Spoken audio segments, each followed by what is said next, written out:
दुखों की गठरी। जीवन में जब भी हम खराब दौर से गुजरते हैं तो मन में यह विचार जरूर आता है कि परमात्मा मेरी परेशानियां देखता क्यों नहीं है, मेरी परेशानियां दूर क्यों नहीं करता। लेकिन सुख दुख तो हमारे जीवन का हिस्सा है, जीवन है तो परेशानियां भी होंगी। एक युवक की अपनी तमाम परेशानियों के लिए भगवान से शिकायत पर आधारित यह स्टोरी, दुखों की गठरी। नवीन अपनी परेशानियों से जूझ रहा था। उसे लगता था कि एक अकेला वही संसार का सबसे दुखी व्यक्ति है, सिर्फ उसी के जीवन में तमाम मुसीबतें हैं। उसको भगवान से इस बात की बड़ी शिकायत रहती थी कि भगवान ने संसार के सारे दुख उसके हिस्से दे दिए और फिर सब कुछ भूलकर कानों में रुई लगाकर सो गए हैं। नवीन सोते जागते भगवान से प्रार्थना करता और फिर कभी भगवान को दोष देता तो कभी खुद को कोसता रहता। भगवान है कि न तो विनती से सुन रहे थे और न उसके उलाहने। अब नवीन बेचारा करे भी तो क्या करे, एक मुसीबत खत्म होती नहीं कि दूसरी आ जाती। एक दिन उसने सोने से पहले प्रार्थना की, प्रभु मैं आपके सामने कहता कहता थक गया, अब और मिन्नतों की इच्छा नहीं है।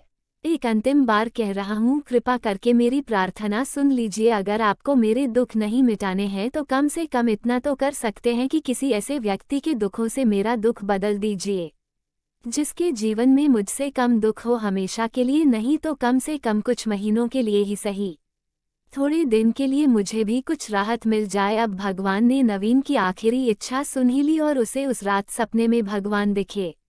भगवान बोले, बालक मैं तुम्हारी प्रार्थना रोज सुनता था, पर मैं उनके ऊपर ध्यान ज्यादा दे रहा था जो तुमसे भी ज्यादा तकलीफ में है। खैर, तुम अपने सारे कष्टों को विस्तार से एक कागज पर लिखो, फिर एक गठरी बनाओ और शहर के मुख्य चौराहे पर जाकर उसे टांग कर आ जाओ। नवीन हड़बड़ाकर नींद से जागा। पहले तो उसको बिल्कुल यकीन ही न हुआ कि सच में भगवान आए थे और उन्होंने उससे यह सब बातें कही हैं। फिर सोचा कि आजमाने में क्या हर्ज है, क्या पता इससे ही कोई रास्ता निकल आए। उसने भगवान के दिए आदेश के अनुसार अपनी सारी परेशानियां अलग अलग कागजों पर लिखी। इतनी परेशानियां लिख डाली कि सच में कागज का ढेर खड़ा हो गया और उसे गठरी में ही बांधना पड़ा। अब नवीन ने अपनी गठरी उठाई और पहुंच गया चौराहे पर, लेकिन वहां पहुंचकर चौराहे का नजारा देखकर अचंभे में पड़ गया। उसने देखा कि चौराहे पर तो पहले से ही लोगों की लंबी लाइन लगी हुई है, जो उसी की तरह अपने अपने दुखों की बड़ी बड़ी गठरी लिए आ पहुंचे हैं। आखिर यह चक्कर क्या है, सब कुछ उसकी समझ से बाहर था। अभी वह इन विचारों में ही खोया था कि तभी एक आकाशवाणी हुई। उसमें सभी को अपनी गठरी को चौराहे पर लगी अलग अलग खूंटी में टांग देने का आदेश हुआ। वहां बेहिसाब खूंटियां पहले से ही बनी थी। सभी ने अपनी अपनी गठरी टांगी और फिर ईश्वर के अगले आदेश की प्रतीक्षा करने लगे। कुछ ही देर में दोबारा से आकाशवाणी हुई और सबसे कहा गया कि सभी लोग अंदाजे से कोई ऐसी गठरी उठा लें जो उन्हें अपनी परेशानियों की गठरी से हल्की समझ में आती हो। अब उन्हें वही दुख भोगने होंगे जो उनकी चुनी नई गठरी में दर्ज होंगे। आकाशवाणी सुनते ही सभी हल्की से हल्की गठरी को लपकने के लिए दौड़े। सबके साथ नवीन भी नई गठरी चुनने के लिए भागा। खूंटियों में टंगी समस्त गठरियों को घूरता हुआ वह काफी देर तक अंदाजा लगाता रहा। अब उसे एक डर और था कि कहीं वह कोई ऐसी गठरी न उठा ले जिसमें पहले से भी ज्यादा दुख हों। अगर ऐसा हुआ तो परेशानियां और बढ़ जाएंगी और मुझे लेने के देने पड़ जाएं, जीवन तहस नहस हो जाएगा।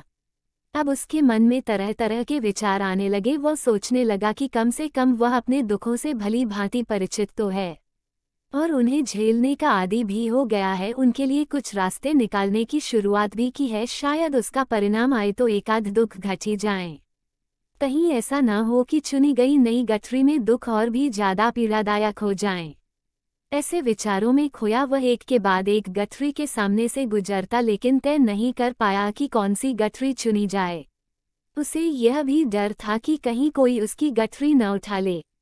इसी उधेड़बुन में फंसे नवीन ने आखिरकार अपनी गठरी ही उठा ली और चल पड़ा। उसने तय किया कि वह अब इन चुनौतियों का मुकाबले पहले से ज्यादा मजबूती से करेगा।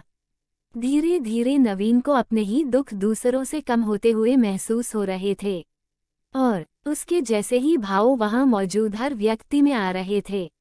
सच में सबको अपना दुख ज्यादा बड़ा और ज्यादा पीड़ादायक लगता है, वही संसार का सबसे दुखी प्राणी है। पर हमसे भी ज्यादा न जाने कितने और दुखी हैं, कितने ही लोग ऐसे हैं जिन्हें 2 वक्त का भोजन भी मुश्किल से नसीब होता है। कभी किसी की शानदार कोठी के आगे से गुजरते हुए यदि यह ख्याल बार बार आए कि जब किस्मत बट रही थी तो वह इस आदमी से पीछे क्यों रहा, अगर आगे रहता तो उसे भी ऐसा सुख और ऐश्वर्य मिल जाता। जिन लोगों के पास साहस और हौसला है वह आत्मविश्वास की नाव पर सवार होकर आसानी से जीवन की कठिनाइयों से सफलता प्राप्त कर लेते हैं। जरा ऐसे लोगों के बारे में सोचिए जो जीवन मृत्यु के बीच झूल रहे हैं। कम से कम आप किस्मत की लाइन में इनसे आगे तो थे। स्वस्थ हैं, अपने काम के लिए किसी पर निर्भर नहीं है, अपना काम खुद करने के काबिल है।